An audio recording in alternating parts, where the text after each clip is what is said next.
I don't care what your workflows look like. I don't care what your automations look like. This is where the money's at, right here. In 2023, I shut down my call center and replaced everyone with AI. Now, I know that's controversial, and it wasn't an easy decision. I had personally hired and trained every rep on my team, and I literally cried the day I had to let them go because I knew what was coming. And today, the AI is much better than it was then, but mom and pop businesses across the US are still losing over $150 billion, yes, with a B, every year simply from missed calls, which is why voice AI is one of the most profitable AI services you can sell, but only if you get it right. Most people building these agents on YouTube have never actually trained anyone on the psychology that drives effective conversations with real people. If your customers feel like they're talking to a glorified voicemail, they're going to hang up, and you and your clients are going to lose money. This is happening across the board right now with the onslaught of low-priced cookie-cutter AI chatbots. So in this video, I'm going to help you set yourself apart. You'll see step by step exactly how to build and effectively train your own voice AI agent that actually delivers real profit for you and your clients. I'm going to show you how to develop ideal conversation flows and how to disposition those calls so you can customize the agent for any business. And if you'd like to follow along click by click, I have a free AI agency blueprint that you can grab inside my school community. We have a couple hundred members in here right now. You can grab it right here in the classroom, module 1, right here below the intro. Then along with that, you'll get a link for a 30-day free trial of the AI software that we're going to dive into shortly. Link for all that is in the description, or just comment guide down below and I'll send it over. Your comments help the algorithm get this message out there. All right, so first mistake people make is they jump right into building out the automation workflows. Instead, we are first going to go over what's most important, and that's the psychology of the conversation flow, so that you can help your callers actually get what they want. This is what will win over new clients on demos and set you apart from all the low-priced garbage that's out there. Remember, if the caller hangs up, your fancy automations don't matter. So we need to spend some time here. Let me make this a little bigger so that you can see. All right, so 90% of the value of what you deliver with your AI is going to happen right here in the prompt. Full stop. Now you'll see here, the title of this is Home Service Prompt Library. There's a number of different businesses already in here. You can get this entire document in the school community. We're going to start here with HVAC, but the framework for these is basically all the same, just tailored for different industries. And you can use AI to modify this for whatever clients you might get. So let's jump into the framework here. Anytime you're going to be prompting AI, you need to give it an identity and context around what it's supposed to be doing. This is one of the biggest reasons why it's impossible to use cookie cutter AI chatbots that just simply ask the customer for their contact information, because that's not what a real person would do if they answered the call. Now, I like to use a top-down layered approach. We give the AI information at a very high level first, and then break down each of those levels as we go through. So the first thing we say is read every step before you begin. All steps must be completed and all rules adhered to. So this sets a baseline of everything else as we go, and you'll see how this breaks down. Then we give it a role. In this case, we say you're a virtual phone assistant representing the company Cool Air Pros. You are trained in HVAC customer service. Now, the AI can reference data from multiple places. It has the context of the conversation it's currently in. It has a knowledge base that I'm going to show you in a minute how to set up, where you train it on the specifics for that business, and it has the internet itself that it can access. But you still need to tell it how to handle all that information for it to actually be effective. So next step here, we give it tone and personality. Now, given that it's operating over the phone, this is the exact same type of personality that we would train a live phone receptionist to have, except it never has bad days or sick days, so this is good. You're energetic and lively, never speaking monotone or flat. Your communication is adaptive, adjusting to the tone of the call. When appropriate, you occasionally use puns and jokes for humor, but you are also empathetic, understanding, and supportive of negative circumstances when they are presented, and always willing to present a positive upside and or a path forward to the next step. If somebody calls in and they're upset, you don't want the AI to act cheerful. And if somebody calls in wanting a new quote on a new project, you want the AI to be excited with them and encourage them to want to move forward, right? We're going to see how this flows through here. So now we say context. How are we operating? Someone has just called Cool Air Pros on the phone and you have answered the phone. You do not know their name until they have given it to you. This is very important. Do not say or assume their name until you have confirmed it as described below. Sometimes AI can hallucinate, and I have seen where it will just make up names for people randomly. Now, that depends on what model you use, and we're going to get into model selection, So this may or may not be something that you would need to include if the model you use never hallucinates like that. And this is part of prompt engineering, where you run the tests and then you come back and you adjust the prompt so that way the AI functions better and better as time goes on. And so what's the goal here? Your primary goal is to gather essential information from the contact about their needs and let them know their information has been submitted and when a specific team member will be calling them back.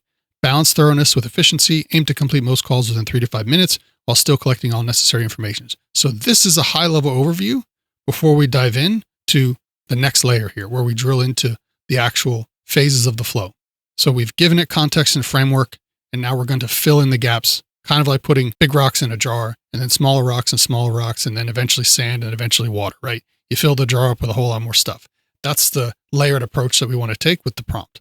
Now, if the business you're working with has a different goal, maybe appointment setting, you can make those changes here. It's no big deal. But this is very effective if you're going to be selling an AI that sends a call summary and does some other type of actions that's not an appointment setting type action. And we're going to get into those actions on the automation side of things. So here we say again, conversation flow overview. Phase 1, opening, you open with a warm welcome.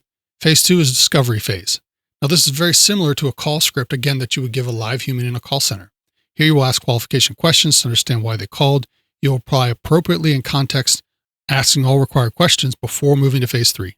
Now, notice in phase 3, gather contact info. Here you'll gather contact information by verifying their name and phone number. There's a couple important things here. You never ever, and people make this mistake all the time, want the AI to ask for contact information as the first part of the call. That's offensive to people. They haven't even expressed their concerns or what their needs are, and the first thing you're doing is trying to take from them. All right, so phase 4, call closeout. Here you'll summarize the reason for their call and let them know when they will hear back from the appropriate party. We're going to break those parties down below. You'll see how that's called out. You'll close out with an encouraging comment about the future outcome of their needs getting resolved. Now, there's a lot of nuance here that's really important to understand because this is one of the biggest parts where people fail. Customers call businesses and they don't leave voicemails. And even if they call and they get a call center and the call center just says, let the right person know, the reason why they still call the next business is because there's an open loop in that person's mind. They have a need and they don't feel satisfied that it's going to be taken care of. They have to know the entity they're communicating with fully understands their concerns and they know what the next step is, like as a point in time. This is radically different than what almost everyone's doing with voice AI. And this is the difference between the haves and the have-nots right now. And we're going to break this down even farther as we go through here. So now we've given it a few layers of context, and now we're going to dive into the nitty-gritty details of the conversation flow. So we say phase 1 opening, this has already been completed. Phase 2 discovery. So here's where we say, we're going to ask relevant questions to gauge the purpose of their call as described below. Answer call questions by replying in context to the question and then asking an appropriate new question to keep the conversation going. This is again, another training that is implemented in call centers where the agent or the sales rep should always ask a question or end their comment with a question to continue to drive the call forward. He who asks questions maintains control in a conversation. If the agent just answers questions like a chatbot, the person is just going to leave when they feel like they got what they wanted. And when the agent asks questions, the person feels like they're in good hands. When you ask the right questions, that shows the person you're talking to that you have authoritative knowledge because you wouldn't know those right questions to ask in the first place if you didn't know. Again, radically different than a human call center that it's just an answering service after hours or a voicemail. So we wait for a response to each question before making a statement or asking another question. We utilize HVAC industry specific questions and answers. You must ask at least 3 situation questions, one at a time to determine their needs.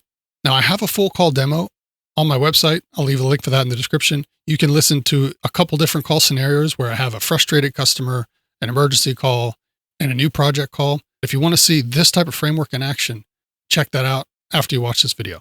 Now here we say, we never make an open-ended statement without immediately following up with the next question. Never assume they know the answer to a question and always give suggestions of reasonable answers with each question.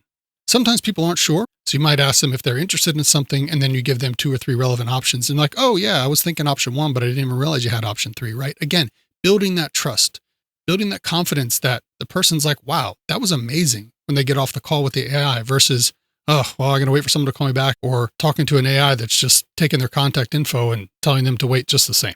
And here we say, adjust questioning based on the context of why they called. So here we go through a name verification protocol, and we're going to use this throughout the call because sometimes people will say their name in some way, shape, or form, and other times they won't. And since we don't want to ask for their name up front because that's offensive, we do want to make sure that we can get it and we can fit it into the conversation in an appropriate way. So here we say, if at any point the caller mentions their name, example, hi, this is John, immediately verify with, oh, hey, John, did I get your name right? Okay. People like to hear their names. Again, another sales training technique. When the AI responds back that it got your name right, it's another checkpoint of confidence in that person's mind. And then wait for confirmation before continuing. If they correct you, politely ask them to repeat or spell their name.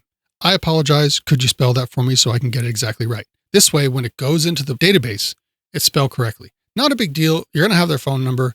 It's not like you can't correct their info later in the system, but we want to try to get as much accurate information up front as we can. Once verified, use their name naturally in conversation. Again, very important, because now when you reply in context, if someone says, oh, I had a tree fall and break one of my solar panels. Oh my gosh, John, I'm so sorry to hear about that. If you don't tell the AI to respond in context, it's just going to go through to the next question. And it's very off-putting to people because that's not how humans talk. We got to have the conversation, make them feel like they matter. And this is what 99% of these bots do not do. But now yours is going to do it, right? If they haven't provided their name by phase 3, which is where we get into actually getting their contact info, we will explicitly ask for it then, okay? So technical knowledge assessment. Here's again where we're getting really granular with how we're structuring the conversation. We want to gauge the caller's HVAC knowledge level based on their vocabulary and problem description. For a basic knowledge level, use simpler terms and more explanatory questions. Example, is the air coming out not cold at all or just not as cold as you'd like? Never ask elementary questions to callers who demonstrate technical expertise. Again, this is offensive. Example, don't ask about thermostat settings if they've already diagnosed a capacitor issue. This is common sense, but it is a dumpster fire out there right now with this stuff. So if they know what they're talking about, we want to simply acknowledge their concerns and move forward with getting them to the resolution they're looking for. Probably a type A personality. That's fine. We can easily handle that.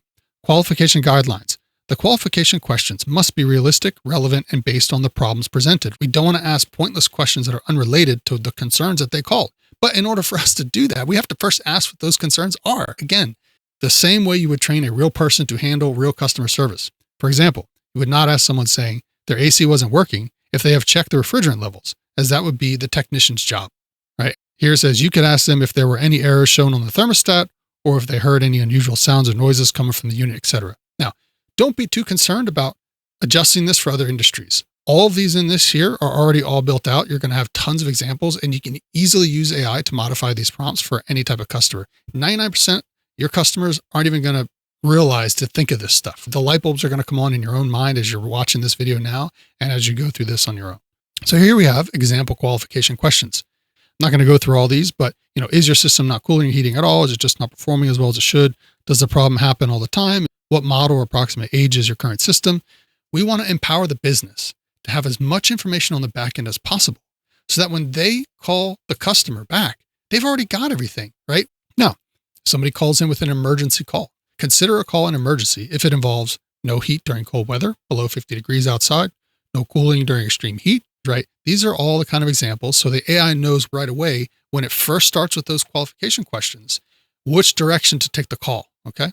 And for repeat callers, if the caller mentions they've called before, we want to acknowledge this immediately, reassure them.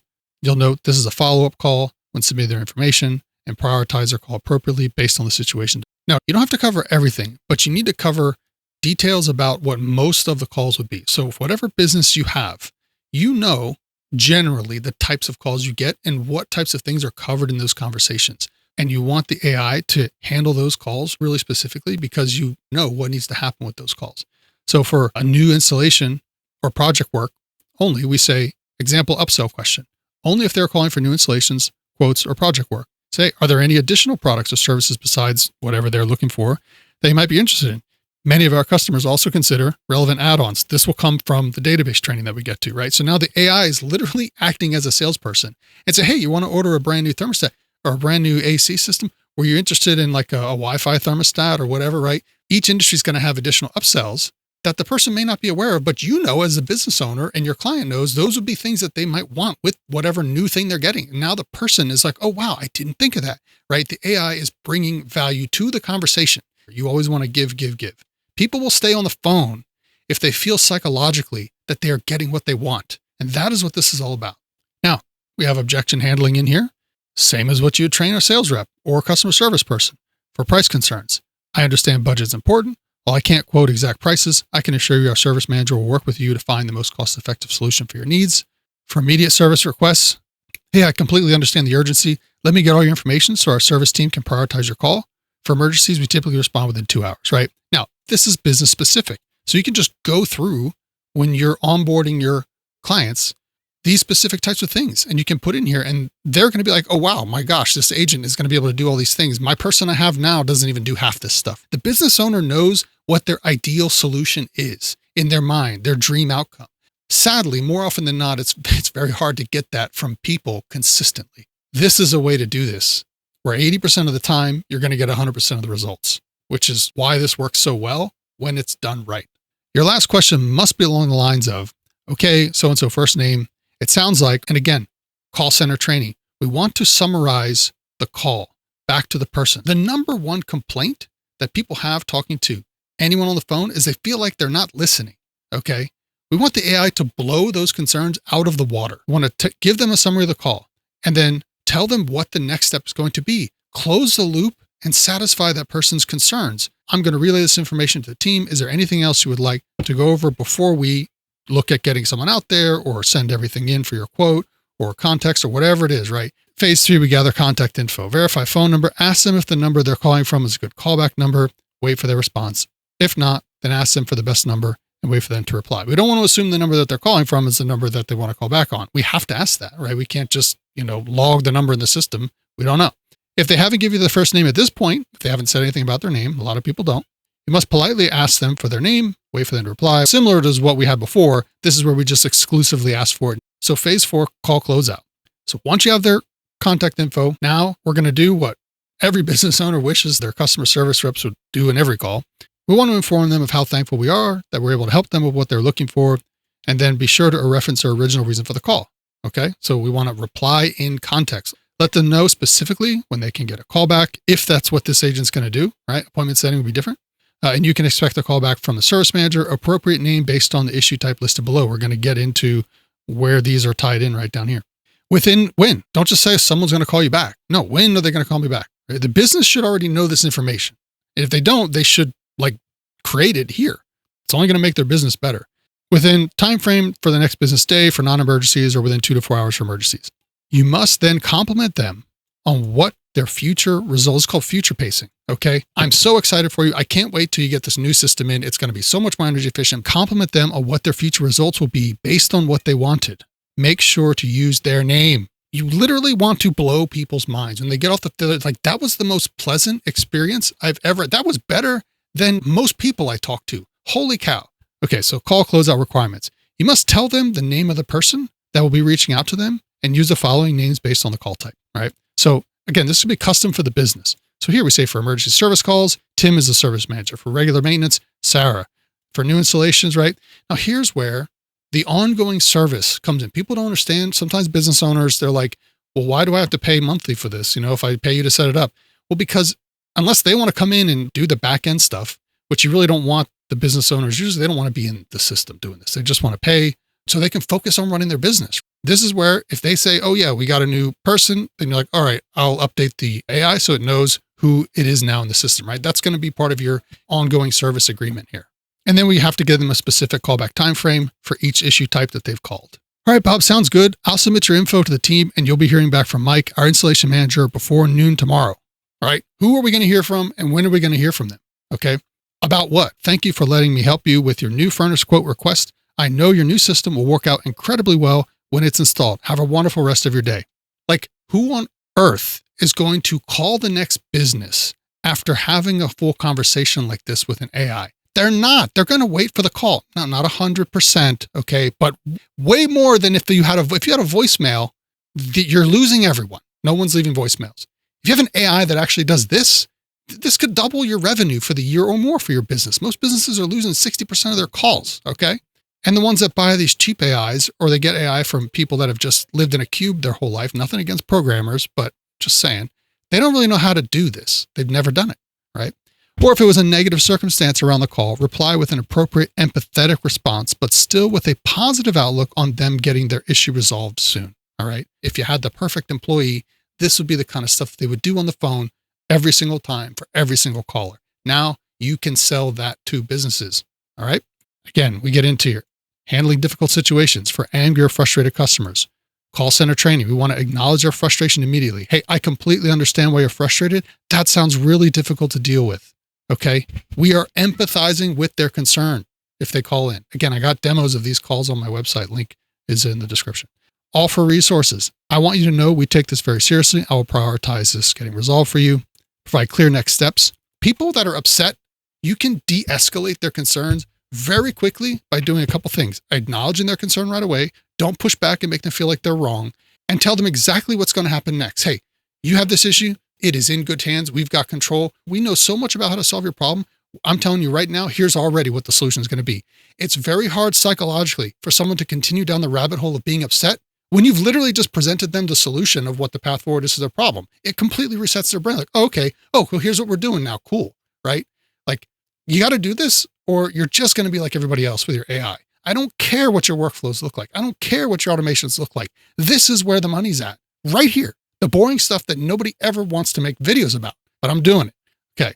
So in this situation, is an emergency, empathize the urgency. You'll communicate with the team.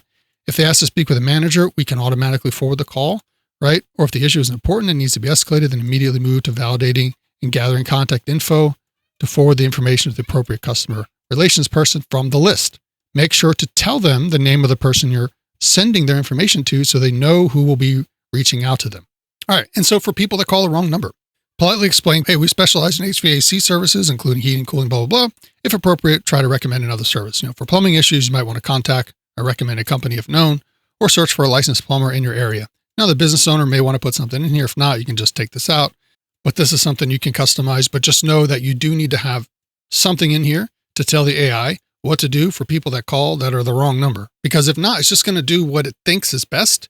And again, you don't want to do that. You want to make sure that for every type of call you're going to get, that you give the AI some type of roadmap to go down to handle those calls. All right. And we're wrapping it up here. Mandatory rules. You must strictly adhere to the flow and structure of this prompt. Do not quote pricing. If inquiries about costs arise, provide a general industry standard price range. Okay. Which is fair. Business owner may or may not want you to do that, but you can put that in here. But confirm that exact pricing can't be determined without speaking to the sales team, right? Most people are happy with that. But again, you're going to confirm that exact pricing can't be determined without speaking to the sales team. You want to follow every step in order. Obviously, you can see how the prompt is flowed and the structure. You have to do that waterfall method. And here's just guardrails for the conversation. Wait for a response to each question before making a statement or asking another question. Collect phone number only after all qualifying questions are answered and you have a full understanding of why they called.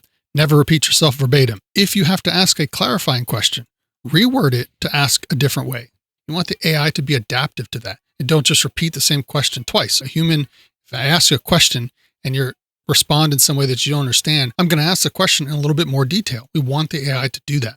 End every reply with a statement in context to the previous message and include the next question to keep the conversation moving forward. If they say a tree just fell through my roof, we want to reply in context with what they said. Oh my gosh, is everyone okay? I'm sorry to hear that. That's terrible. Whatever it is, right? And here we just have some edge case stuff here. Only use confirmed information about the contacts in conversations. For example, don't assume they live in Florida unless they've already mentioned that. Sometimes the AI, again, it can hallucinate if you don't tell it what to do. All right, so that is 99% of the value that you are going to provide right here through the prompt. We're going to dive into the technicals now on how to set this up. There's two typical ways that you'll see these agents built out. There's the agentic N8N make.com workflow style where you can connect all the different nodes here. Got generative AI, image generation, email address, phone number. You can build all this if you're more advanced. This is a beginner training. So what I like to use is the more wizard style setup where we can kind of just click what we want and go from there. And when you get into the software and you come over here to AI agents, you can browse a marketplace.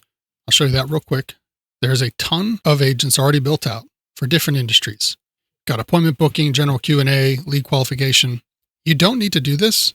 They're here. You can get different ideas if you want. Most of them are free. Some of them are paid, but these are ones you can also start with.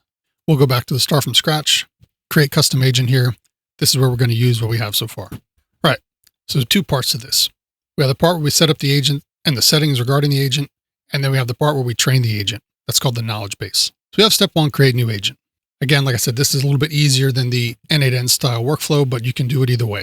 This is just my white label version of GoHighLevel here. But you can use my prompt if you're going to build it in N8N or another voice AI software. Doesn't really matter. This is just what we use. So first thing I like to go up to advanced here. Here's where you can set the maximum call time, right? So how long do you want the call to last total? Maximum call duration is 15 minutes. And then here's idle time reminder frequency. So if there's no talking on the line, the agent will ask if they're still there. Here you can tell how long you want to wait and how many times you want to do it. Let me get out of the way here so you can see this better. All right. So here we have agent behavior. Now, this is response speed. How fast do you want the agent to reply back when someone says something, right? Generally, we want them to reply pretty fast. And then here's the interruption sensitivity. Control how easily the AI can be interrupted during speech, right? Now, you can play with these numbers and you can test it out and see. Now, here's your LLM temperature. Control how creative the AI is. These default values are usually fine, but if you just want to experiment and see the differences, you can play with these with test conversations. Now here, enable back channeling, where it'll enable the agent to use affirmations like yeah or uh-huh during conversations. And this indicates active listening and engagement. We absolutely want to have that on. And then we can change the frequency here of how often that happens. And then we can have a list of words that we would want to use, right? Here we have voice speed. How fast are we actually talking? Voice temperature, adjust the expressiveness and the variability of the voice volume, right? How loud are we going to talk? Here we can choose background sounds for the ambient environment. Do we want coffee shop, convention hall, summer, outdoor, mountain outdoor, static noise, call center? Probably not anything is best, to be honest with you. It's usually not going to be something that would be very effective in real life. Now here we can actually cancel out the background noise from the caller's side. We can remove background noise and background speech. Probably removing background noise and background speech would be best for this. And again, you can play around with them. If you want to restore back to defaults, you just click here. But you can see how powerful this really is.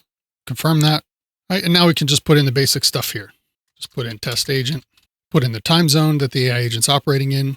If you're doing any type of calendar booking, this will be very important that you have this. Here is the welcoming message. This is what the agent will say as soon as the call is answered. I would absolutely make this much more personalized than the default in here. I would say, hey, this is Jess, but we don't want to try to trick people into thinking it's human because that's a terrible idea. That's something else I probably should have touched on. People are always afraid that the AI is not going to sound human. It is irrelevant what the AI sounds like. The questions and the conversation flow and the person feeling like they're getting what they want is all that matters. So here we simply say, hey, this is Jess, Cool Air Pros virtual assistant. How can I help? Don't say, how can I help you today? Hey, this is Jess, Cool Air Pros virtual assistant. How can I help? Right? Somebody might hang up from that.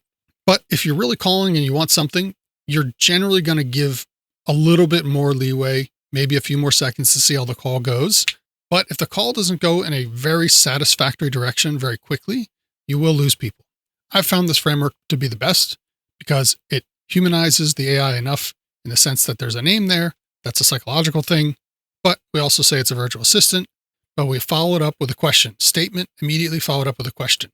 Cool Air Pros virtual assistant, how can I help? So it's up to that person at that point what they want to do. Again, most people aren't going to just hang up at this point, but they will hang up shortly thereafter if things don't go very satisfactorily. Now up here we can put in the business name. Here we have 11 Labs voices, which are kind of the best around. Hey, Worldly 11 Labs friends, let's talk. Let's have a conversation about anything. My name's Jessica, and I'm looking forward to chatting with you. We can filter by high quality only here. And a side note, I hate to say it, I'm not trying to be sexist, but feminine voices are always better on the phone with customer service. Females do better in sales. Females generally do better most of the time with frustrated callers. It's just the way it is. I don't know. I didn't make the rules. So I always go with females. And here's the kicker. I found a secret recipe for the most decadent chocolate cake ever. So one I've used a lot here is Ivana. Not too young sounding, not too old sounding. There's accents for other countries here as well, but here's Ivana. They say behind every great man is a great woman, but let's be honest. I'm usually 3 steps ahead. I don't know if you had any echo on that, but anyway, so we'll go with that. Now, here's where we can choose our language model. We've got GPT, got Claude, and Gemini. I would say if your prompt is good, which it should be, you can easily go with GPT-5 Mini or GPT-5 Nano. But if you prefer Claude, that's fine. Again, you can test these as you see fit. We'll go with GPT-5 Mini. And obviously there is a cost associated with using AI. None of these models let you use their stuff for free. So it tells you here, HighLevel is running a promotion until the end of December, where outbound and voice widget calls are free. Just be aware that it's not free. All right, next, So here's where, again, we're going to switch to advanced mode. Without advanced mode, we can't use our prompt. It's going to basically just give us, collect these details from the contact, all the terrible things that I've said do not do. So I'm going to switch here to advanced mode. Now, this is the prompt that comes in here out of the box. You can use AI to help evaluate the prompt. But again, the one we went through is pretty battle tested. Go ahead and paste that in here. Delete that title off the top. All right. So that's the whole prompt that we just went through. Now the AI has that. All right. Knowledge base. This is where we train the agent on all the specifics for the business based on their website and anything else that we want to add. I'm going to show you how to create that in just a second, as soon as we're done setting this up. So here's where we have our call dispositions, right? So what do we want to actually happen when the call is completed, right? So we can do a number of things here. We can do a call transfer, give it an action name, the phone number to transfer to. This is here, when should the call transfer take place, under what condition? We have an example, if the user wants to talk to the manager or business owner, right? And then what to say before transferring the call. Okay, so we can put that in there for context. Now, this is important. Here, whisper message with call summary on transfer. What this is going to do is, whoever it's going to call, it's going to actually give them the information about the call in a message as soon as they answer, before it actually connects them. So the person knows why they called, right? You don't want the business owner just getting like transferred a random call while they're doing something. It's like, I don't even know who this is or why you're calling. And then you got to start all over, right? We don't want those friction points. We have to reduce the friction, increase the customer experience, so that way our AI doesn't suck. So we have call transfer there. Here we can trigger a workflow. Now, workflows and automations are an entire different section of the software here under automations. And that's where you can basically do anything you want. You could trigger actions in the CRM. You could do webhooks. Like, if there's thousands and thousands of things, just like trigger any automation that you could possibly imagine. Here, do we want to send an SMS, right? Again, give it an action name, message input. This SMS will be sent with the message content. When should the SMS delivery take place? If the user asks for an invoice, clearly define the scenario and situation when you want the delivery to take place. This is, again, completely dependent on the business, but it's why you need to understand that there needs to be a setup fee for this stuff, because to do this right, it takes time. A couple $1,000s is not unreasonable for any real business owner. And this is also why the $39.99 a month garbage that's out there does not work. All of these things are required for any business, and they're all going to be different. Even if it's the same type of product in the same company, they're going to have different internal processes. And here is, what do we want to say to the person just before we send the SMS, right? And here we have some SMS templates that you can use. And you can also create these if you want. You can literally choose the type that you want. You can make this dynamic and variable. You can input all kind of custom variables here. So again, outside the scope of this training, but just know that it's extremely powerful software that you can pretty much do anything.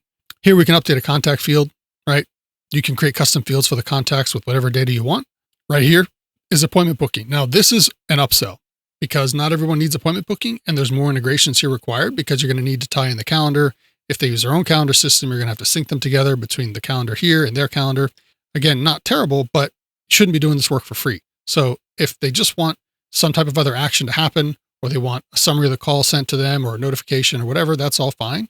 But if they want appointment booking, that is definitely an upsell on the monthly and on the initial setup fee.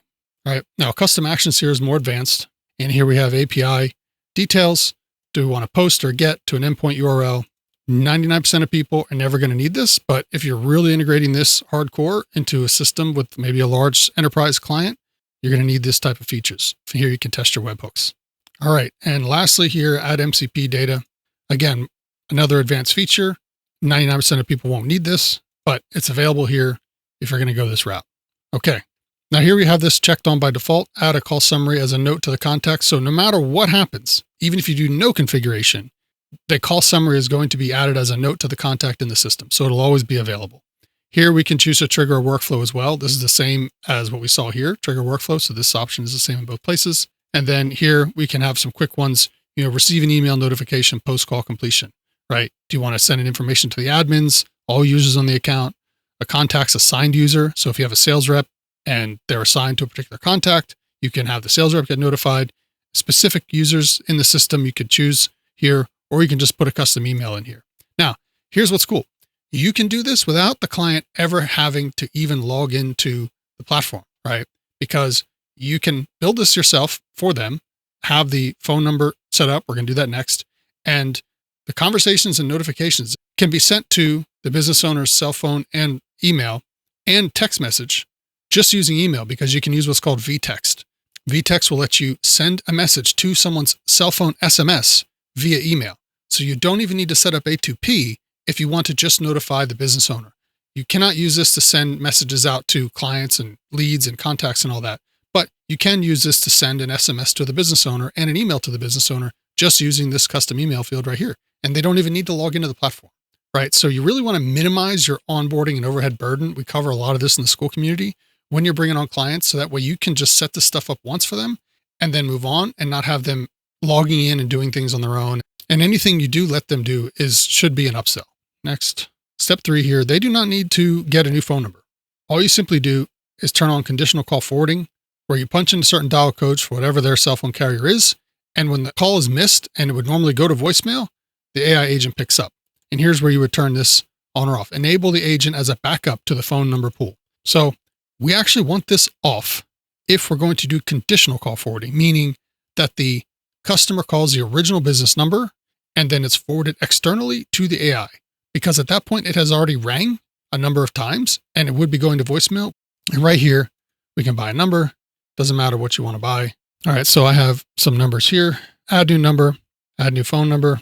And here's all the numbers. Just so you can see, it's $1.15, right? So numbers are cheap. It doesn't really matter if it's going to be behind the scenes. There's toll free in here. You can filter what kind of numbers you want. You can search by area codes. If they do want a new local number, you can match to certain parts of it. And here you can choose number type, local or toll free, right? So important to understand how the numbering purchasing system works, because you will need a number in here that the voice AI operates on, even if the business knows nothing about it. And then once you have that number purchase, it'll show up here in the number pool. These two are already used, so they're not available. You can have multiple numbers in here. And right here, we can test. We can test over the phone, choose the number we're going to call from, or we can test with a web chat voice AI web widget, right? Which my opinion on these is somewhat mixed.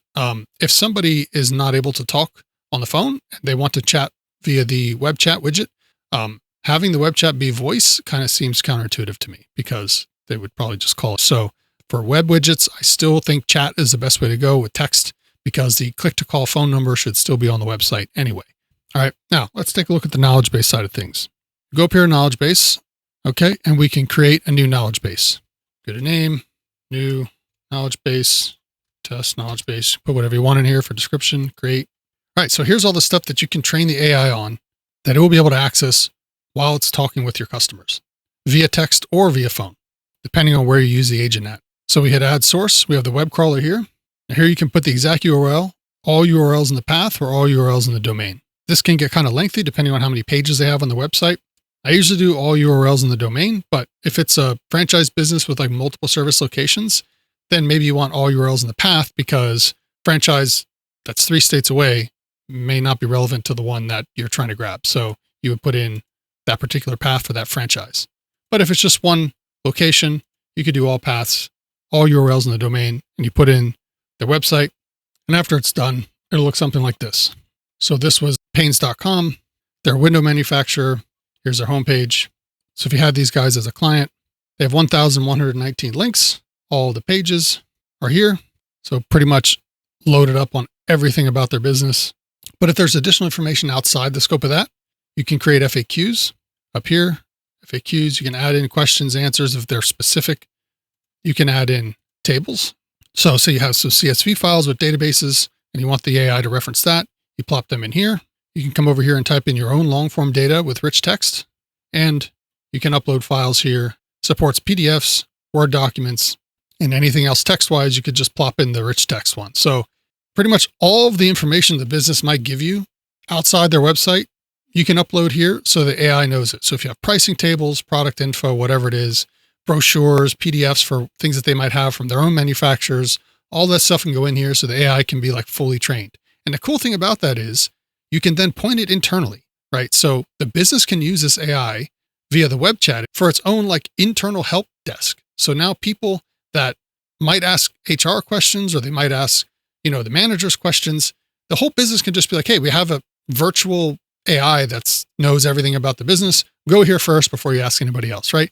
That reduces internal friction right there. And that's a massive spin-off upsell that most businesses wouldn't even be expecting. But that same knowledge now can be forward-facing to the customers coming in as well, right? super easy to set that up. You would do that with the web chat widget. I have other videos on that. All right. So jumping back here, once you have that knowledge base created, you could simply come here, you would drop down, and there's the new knowledge base I typed, right? And now this knowledge base is attached to this agent. So hit save. Test agent has that test knowledge base, right? So they're tied together, but you can attach one knowledge base to multiple agents. So it's not like one-to-one. It's really flexible. All right. And lastly here, you've got your dashboards and logs, right? So this is all the phone calls, inbound or outbound, any of the actions that were triggered, the sentiment, whether they were positive calls or negative calls, total duration, right? And then here's all the contacts name, from, date and time, duration, actions triggered. So you can do reporting to your clients and say, hey, I got you this many calls and they were positive calls or whatever, right? All right. So if you want to get started building this for free, jump in the school community, message me in there if you have any questions. Everything you need is there. And if you want to learn more on how to actually land customers, watch this video right here, where I do a live deep dive on client acquisition.